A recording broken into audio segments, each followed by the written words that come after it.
बच्चों, welcome to ई रसायन। कैसे हैं आप लोग? आई होप कि सब अच्छे होंगे। तो आइए शुरू करते हैं केमिकल काइनेटिक्स का आज का सेशन। बच्चों, कल हम लोगों ने पढ़ा था order of the reaction and rate equations and rate expressions. उसमें हम लोगों ने देखा ऑर्डर ऑफ रिएक्शन में कि जो हमारा रेट लॉ था उसमें जो हमारे रिएक्टेंट्स थे और रिएक्टेंट्स की कंसंट्रेशन की जो पावर्स थी उसके सम को हम लोगों ने बोला था ऑर्डर ऑफ रिएक्शन। तो आज का टॉपिक है बच्चों मॉलिक्यूलैरिटी ऑफ ए रिएक्शन। तो मॉलिक्यूलैरिटी ऑफ अ रिएक्शन आइए देख लेते हैं कि क्या होती है। तो बच्चों, मॉलिक्यूलैरिटी ऑफ अ रिएक्शन पढ़ने से पहले हम लोग कुछ टर्म्स के बारे में जान लेते हैं कि जो केमिकल रिएक्शंस होती हैं वो generally is of two types. एक तो होती है हमारी एलिमेंट्री रिएक्शन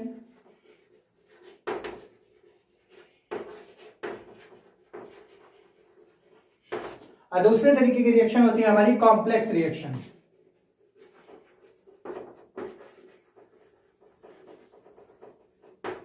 इन दोनों टर्म्स का यूज करने वाले हैं हम मॉलिक्यूलरिटी ऑफ रिएक्शन में। तो आइए जान लेते हैं बच्चों कि क्या मीनिंग होता है इस एलिमेंट्री रिएक्शन का और कॉम्प्लेक्स रिएक्शन का। बहुत सारी रिएक्शंस होती हैं बच्चों जो हमारी सिंगल स्टेप में पूरी हो जाती हैं, यानी सिंगल स्टेप में ही उनका प्रोडक्ट फॉर्म हो जाता है। पर कुछ रिएक्शंस होती हैं हमारे पास कॉम्प्लेक्स रिएक्शन जिनमें मोर देन वन स्टेप होते हैं या proceeds the chemical reaction which proceeds in a various steps. तो उन स्टेप्स को हम लोग उन स्टेप वाली जो केमिकल रिएक्शन होती है उनको बोलते हैं कॉम्प्लेक्स रिएक्शन, और जो सिंगल स्टेप में हम लोगों की हो जाती है उन्हें बोलते हैं एलिमेंट्री रिएक्शन। तो अभी के लिए हम कॉम्प्लेक्स और एलिमेंट्री रिएक्शन के बारे में इतना ही जानेंगे कि जो हमारी सिंगल स्टेप रिएक्शन है एलिमेंट्री रिएक्शन, कॉम्प्लेक्स रिएक्शन है वो है मल्टी स्टेप रिएक्शन। तो आइए बच्चों देख लेते हैं कि मॉलिक्यूलरिटी ऑफ अ रिएक्शन से क्या मीनिंग होता है। तो जैसे कि हम लोगों के सामने यहाँ पर एक डेफिनेशन लिखी हुई है, the number of reacting species taking part in an elementary reaction which must collide simultaneously in order to bring about a chemical reaction is called molecularity of reaction.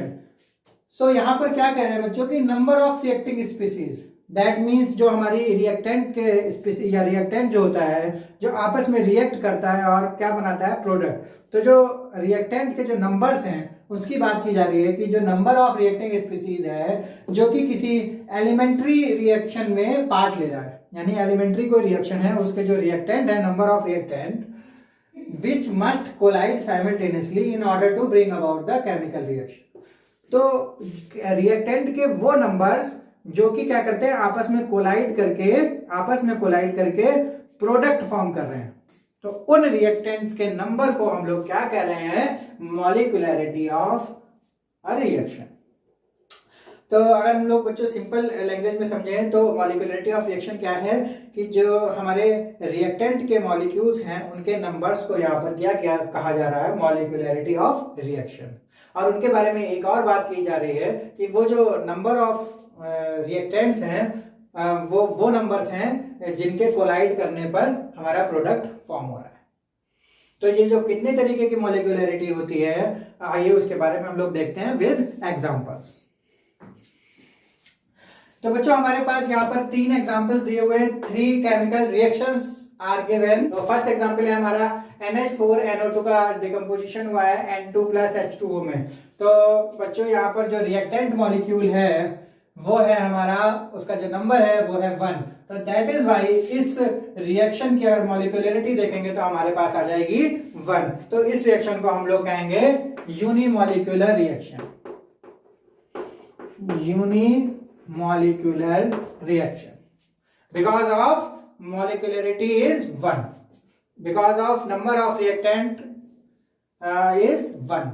जहां पर नंबर ऑफ रिएक्टेंट हैं जो कि collide करने के बाद जो product बना रहे हैं उसका नंबर है हमारे पास 1, that's why it is called unimolecular reaction. Similarly बच्चों हम लोग दूसरा एग्जांपल देखते हैं। यहां पर हमारे पास नंबर ऑफ रिएक्टेंट कितने हैं आपको सामने रिएक्शन दिख रही है, उसमें साफ साफ दिख रहा है कि हमारे जो हाइड्रोजन आयोडाइड के जो मॉलिक्यूल्स के जो नंबर हैं वो है यहाँ पर 2। तो यहाँ पर जो हमारी मॉलिक्यूलरिटी हो जाएगी वो हो जाएगी 2, और इसको हम लोग कहने वाले हैं by molecular reaction. By molecular reaction. तो मॉलिक्यूलरिटी को हम लोग यहाँ पर देखते हैं with the help of numbers of reactant molecules. Similarly ये वाला एग्जांपल अगर हम लोग देखते हैं तो यहाँ पर 2 मॉलिक्यूल्स है हमारे पास NO के और 1 मॉलिक्यूल है हमारे पास ऑक्सीजन गैस का, और इन दोनों के जो मॉलिक्यूल आपस में कोलाइड करके बना रहे हैं प्रोडक्ट। तो हमारी मॉलिक्यूलरिटी है यहाँ पर 2 + 1 दैट इज 3। तो इस तरीके से ये हमारी रिएक्शन कहलाएगी ट्राई मॉलिक्यूलर। Try molecular. इस तरीके से हम लोग मॉलिक्यूलरिटी को निकाल कर रिएक्शंस को कैरेक्टराइज करते हैं इन यूनिमॉलिक्यूलर, बाईमॉलिक्यूलर और ट्राईमॉलिक्यूलर। तो बच्चों ये वाली जो हमारी रिएक्शंस थी, ये रिएक्शंस थी हमारी एलिमेंट्री रिएक्शन। एलिमेंट्री रिएक्शन हम लोग पहले बात कर चुके हैं, वो रिएक्शन होती है जो एक इन अ सिंगल स्टेप हमारी कंप्लीट हो जाती है। तो ये जो हमारी रिएक्शंस हैं वो सिंगल स्टेप में हमारी कंप्लीट हो रही है। अगर अब हम लोग बात करते हैं कि हमारे पास अगर कोई कॉम्प्लेक्स रिएक्शन हो, तो देखते हैं हम मॉलिक्यूलरिटी ऑफ रिएक्शन कैसे निकालते हैं। तो बच्चों यहाँ पर हमारे पास है कॉम्प्लेक्स रिएक्शन का example, that is decomposition of hydrogen peroxide, that is H2O2। 2 molecules of H2O2 is decomposed into the 2 molecules of water plus 1 molecule of oxygen। तो यहाँ पर जो ये रिएक्शन है दिस इज कॉम्प्लेक्स रिएक्शन, और ये जो हमारी रिएक्शन है ये 2 स्टेप्स में यहाँ पर प्रोसीड हो रही है। तो जो हमारी first step of this reaction है वो ये वाली है, और जो हमारी सेकंड स्टेप है वो ये है। तो बच्चों अब हम लोगों ने जो बात की थी मॉलिक्यूलरिटी ऑफ रिएक्शन के लिए, तो हम लोगों के सामने ये प्रॉब्लम है कि इन जो 2 स्टेप हैं इसमें से हम लोग किसके रिएक्टेंट के नंबर्स को काउंट करेंगे कैलकुलेट करने के लिए, मॉलिक्यूलरिटी कैलकुलेट करने के लिए। तो यहाँ पर जो हम लोगों को दिया हुआ है, in case of complex reaction molecularity can be calculated by using slowest step. अब यहाँ पर जो ये इंफॉर्मेशन दी हुई है हमको कि कॉम्प्लेक्स रिएक्शन के केस में बच्चों जो हम देखते हैं वो देखते हैं जो हमारा स्लोएस्ट स्टेप है, जो हमारा स्लोएस्ट स्टेप है वो डिटरमाइन करता है हमारी मॉलिक्यूलरिटी। तो इन दोनों में से हमको ये पता होना चाहिए कि कौन सा स्टेप स्लो है और कौन सा स्लोएस्ट या फिर कौन सा फास्ट है।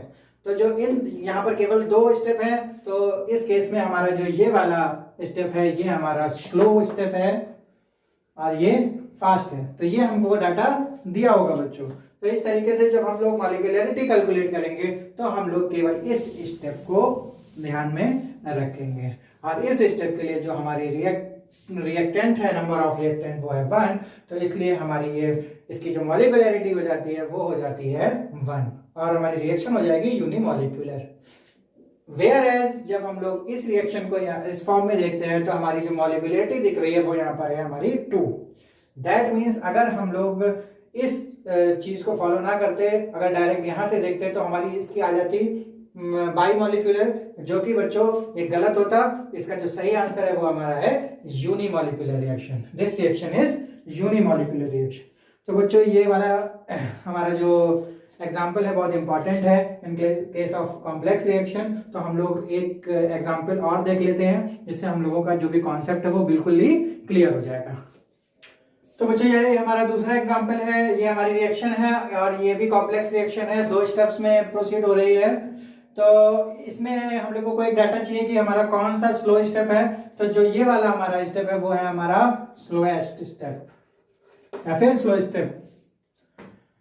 स्लोएस्ट है इन दोनों में, जो ये है वो स्लोएस्ट स्टेप है। तो हम लोग इसको कंसीडर करेंगे for calculating molecularity of reaction. तो यहाँ पर हम लोग देख रहे हैं कि हमारे पास मॉलिक्यूल है रिएक्टेंट के 1 and 1। तो ये जो हमारी रिएक्शन हो गई वो हमारी हो गई बाई मॉलिक्यूलर रिएक्शन। तो इस तरीके से बच्चों हम लोग कॉम्प्लेक्स रिएक्शन में देखते हैं कि कौन सी जो हमारा स्टेप है वो है हमारा स्लोएस्ट। तो दैट मीन्स जो हमारा रेट ऑफ रिएक्शन होता है वो किस पर डिपेंड होता है, जो हमारा स्लोएस्ट स्टेप है वो डिसाइड करता है कि रेट ऑफ रिएक्शन क्या होगा। इस चीज को बच्चों हम लोग एक और एग्जांपल से समझ सकते हैं बहुत आसानी से, कि अगर हम लोग देखें कि किसी भी चीज में जो सबसे स्लो होता है वही पूरे प्रोग्राम को या पूरी चीज को वो डिसाइड कर रहा होता है कि वो चीज कब फिनिश होगी। जैसे अगर कोई रेस होती है बच्चों, तो रेस कब खत्म होगी ये किस पर डिपेंड कर रहा है। रेस खत्म होना डिपेंड करता है कि कौन जो रेसर है वो सबसे स्लोएस्ट है, यानी जब सबसे धीमा वाला जो रेसर है वो लाइन फिनिश लाइन को क्रॉस करेगा तभी रेस जो होगी वो हमारी टोटल फिनिश होगी। तो दैट मीन्स अगर पूरी रेस को हम लोग देखें तो रेस को खत्म होने के लिए जो डिपेंड है वो है हमारा जो स्लोएस्ट रनर है। यहाँ पर हम लोगों ने देखा जो सबसे स्लो है यानी स्लोएस्ट स्टेप है वो हमारा रेट ऑफ रिएक्शन को डिफाइन कर रहा है। तो आई होप कि आपको समझ में आया होगा कि why slowest step is deciding the rate of reaction. Molecularity of reaction is greater than 3 is rare. जो हमारी मॉलिक्यूलरिटी होती है बच्चों, हम लोगों ने यूनिमॉलिक्यूलर, बाईमॉलिक्यूलर और ट्राईमॉलिक्यूलर पढ़ा, इसके आगे हम लोगों ने एग्जांपल्स नहीं देखे। तो इसका एक रीजन था कि जो हमारी जनरली मॉलिक्यूलरिटी अगर हम रिएक्शंस की निकालते हैं तो 3 के आगे बहुत ही रेयर मिली। What is the reason behind that बच्चों, कि जो अगर हम लोग 3 से ज्यादा बहुत मॉलिक्यूलरिटी बढ़ाते हैं तो मॉलिक्यूलरिटी बढ़ाने पर जो हमारी रिएक्टिंग स्पीसीज होती हैं उनकी जो साइमल्टेनियसली जो कोलिजन होता है, क्योंकि जो हमारी मॉलिक्यूलरिटी की डेफिनेशन थी उसमें हम लोगों ने देखा कि वही नंबर ऑफ रिएक्टेंट काउंट हो रहे थे जो कि साइमल्टेनियसली कोलाइड करने के बाद प्रोडक्ट को फॉर्म कर पा रहे थे। तो बच्चों जब मॉलिक्यूलरिटी बढ़ती है तो जो कोलिजन होता है साइमल्टेनियसली रिएक्टेंट्स के मॉलिक्यूल्स का वो कम हो जाता है, क्योंकि भीड़ बढ़ जाती है तो आपस में जो कोलिजन होता है वो कम हो जाएगा। इसलिए क्या होता है कि हमारी मॉलिक्यूलरिटी 3 से ज़्यादा बहुत ही रेयर मिलती है। तो ये क्लियर हो गया होगा कि जब हम ये जो मॉलिक्यूलरिटी है जब बहुत ज़्यादा बढ़ती है तो हमारी जो कोलिजन है simultaneously collision of reacting species वो क्या करते हैं, वो डिक्रीज हो जाते हैं। तो इसलिए जो हमारी मॉलिक्यूलरिटी है वो लेस देन 3 या फिर 3 तक ही जाती है। तो बच्चों एक और हमारे पास पॉइंट है मॉलिक्यूलरिटी ऑफ रिएक्शन के लिए कि molecularity is calculated only in balanced equation of elementary reaction. तो ध्यान रखने वाली बच्चों बात क्या है यहाँ पर एक, कि जो हम लोग मॉलिक्यूलरिटी कैलकुलेट करेंगे तो we must keep in mind that chemical equation should be balanced. जो हमारी जो केमिकल इक्वेशन है बच्चों वो बैलेंस होनी चाहिए हमें कैलकुलेट करने से पहले की मॉलिक्यूलरिटी को। अब ये जो हमारे सामने एक एग्जांपल है, रिएक्शन है हाइड्रोजन आयोडाइड से हाइड्रोजन प्लस आयोडीन गैस यहाँ पर लिबरेट हो रही है। तो ये हमारी अनबैलेंस्ड इक्वेशन है। तो अगर अब हम लोग इस फॉर्म में इसकी मॉलिक्यूलरिटी देखते हैं तो इसकी मॉलिक्यूलरिटी आएगी हमारी, ये आ जाएगा यूनिमॉलिक्यूलर। वेयर जब हम इसको क्या करने वाले हैं, बैलेंस करेंगे तो ये आ जाएगा 2HI gives H2 plus I2। इस केस में अगर हम लोग इसकी मॉलिक्यूलरिटी देखते हैं तो ये हमारा हो जाएगा बाईमॉलिक्यूलर, क्योंकि जो हमारे रिएक्टेंट के स्पीसीज है वो यहाँ पर है 2 इन नंबर्स। तो ये हमारा हो जाएगा बाईमॉलिक्यूलर। तो बच्चों यहाँ पर हम लोगों ने एक ही रिएक्शन को 2 तरीके से किया, एक बार अनबैलेंस्ड एक बार बैलेंस्ड। तो जब हमने अनबैलेंस इसकी मॉलिक्यूलरिटी निकाली तो ये यूनिमॉलिक्यूलर निकला, जब हम लोगों ने इसको बैलेंस करके मॉलिक्यूलरिटी निकाली तो ये बाईमॉलिक्यूलर निकला। तो इसलिए हम लोग ये वाली बात को ध्यान रखना है कि जब हम लोग मॉलिक्यूलरिटी निकालते हैं तो जो हमारी रिएक्शन होनी चाहिए एलिमेंट्री वो हमारी होनी चाहिए बैलेंस्ड। तो इस तरीके से ये वाला जो हमारा वे टू फाइंड मॉलिक्यूलरिटी वो होगा रॉन्ग और ये हमारा हो जाएगा राइट। तो जो ये हमारी रिएक्शन है वो रहेगी बाईमॉलिक्यूलर।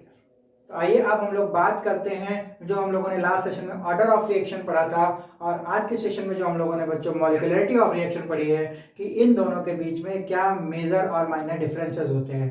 तो बहुत ही इंपॉर्टेंट टॉपिक है बच्चों, अक्सर ये हमारे एग्जाम्स में देखने को मिल जाता है। तो आइए देखते हैं कि what is the differences between order of a reaction and molecularity of reaction.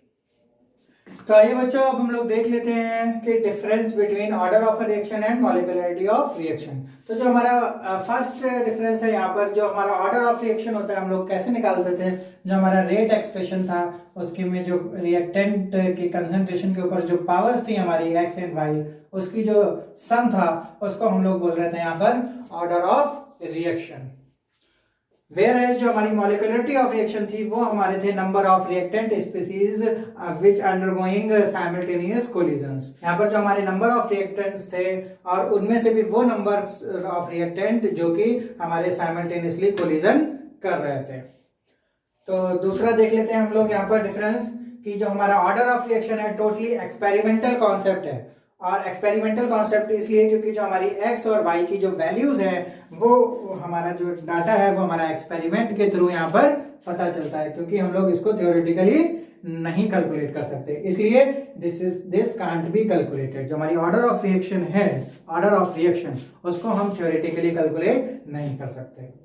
जबकि हम लोग जो मॉलिक्यूलरिटी थी वो हम लोग थ्योरेटिकल कॉन्सेप्ट में पढ़ रहे थे और इसको कैलकुलेट भी कर रहे थे on seeing the number of reactants of elementary reaction. जो हमारी एलिमेंट्री रिएक्शन थी हम लोगों ने देखा उसके जो रिएक्टेंट के मॉलिक्यूल्स थे उनके आधार पर हम बता रहे थे कि जो हमारी रिएक्शन है वो यूनिमॉलिक्यूलर है, बाईमॉलिक्यूलर है या फिर ट्राईमॉलिक्यूलर है। इट कैन बी जीरो और फ्रैक्शन। जो हमारा ऑर्डर ऑफ रिएक्शन था वो जीरो भी हो सकता था, 1 भी, 2 भी, 3 भी, और हमारे फ्रैक्शंस भी में भी हो सकता था, जैसे 1/2, 2/3। जबकि हमारी जो मॉलिक्यूलरिटी ऑफ रिएक्शन है वो जीरो भी नहीं हो सकती, क्योंकि जब जीरो हो जाएगी तो इसका मतलब है कि कोई भी रिएक्टेंट के जो मॉलिक्यूल हैं वो आपस में रिएक्ट ही नहीं कर रहे, तो प्रोडक्ट बन ही नहीं पाएगा। तो इसलिए हमारी ये जीरो भी नहीं हो सकती और फ्रैक्शन भी नहीं हो सकती। अब देखते हैं next, it is applicable for both elementary and complex reaction as well. जो हमारी ऑर्डर ऑफ रिएक्शन थी वो चाहे एलिमेंट्री रिएक्शन हो या फिर कॉम्प्लेक्स रिएक्शन हो, दोनों के लिए एप्लीकेबल थी। दोनों के लिए यहाँ पर ऑर्डर ऑफ रिएक्शन को हम लोग एक्सपेरिमेंटली फाइंड कर रहे थे। जबकि हमारी मॉलिक्यूलरिटी जो थी वो केवल एलिमेंट्री रिएक्शन के लिए पॉसिबल थी कैलकुलेट करना। जो हमारी कॉम्प्लेक्स रिएक्शन थी उसमें भी जो स्टेप वाइज एलिमेंट्री रिएक्शन थी उसमें जो हम स्लोएस्ट स्टेप देख रहे थे उसके लिए हम लोग फाइंड कर पा रहे थे मॉलिक्यूलरिटी ऑफ रिएक्शन। तो इसलिए जो हमारी ये जो मॉलिक्यूलरिटी ऑफ रिएक्शन है वो केवल एलिमेंट्री रिएक्शन के लिए एप्लीकेबल है। नेक्स्ट देख लेते हैं, no need to balance the reaction. Order of reaction निकालने के लिए कोई भी जरूरत नहीं थी एक्सपेरिमेंटली कि उसको हम रिएक्शन को बैलेंस करें पहले, जबकि हम लोग मॉलिक्यूलरिटी ऑफ रिएक्शन निकालने से पहले हमें रिएक्शन को बैलेंस करना जरूरी था। अदरवाइज क्या होगा कि हमारा जो कैलकुलेशन है वो रॉन्ग हो जाएगी और हमारा जो आंसर होगा वो भी रॉन्ग हो जाएगा बच्चों। तो इस तरीके से बच्चों हम लोगों ने देखा कि कैसे ऑर्डर ऑफ रिएक्शन और मॉलिक्यूलरिटी ऑफ रिएक्शन एक दूसरे से कैसे डिफर करती हैं और उनकी क्या क्या कैरेक्टरिस्टिक्स होती हैं। जो कैसे हम ऑर्डर ऑफ रिएक्शन को देखते हैं बाय एक्सपेरिमेंट्स, कैसे हम लोग मॉलिक्यूलरिटी ऑफ रिएक्शन को कैलकुलेट करते हैं, ये हम लोगों ने देखा। तो आज का सेशन बच्चों आपके लिए अच्छा रहा होगा और आप लोग ऐसे ही पढ़ाई करते रहिए और जो हमारे पुराने वीडियोज़ हैं, पिछले वीडियोज़ हैं, उसको भी देखिएगा और वीडियो को कर दीजिएगा बच्चों लाइक और चैनल को आप कर दीजिएगा subscribe. Till then bye bye.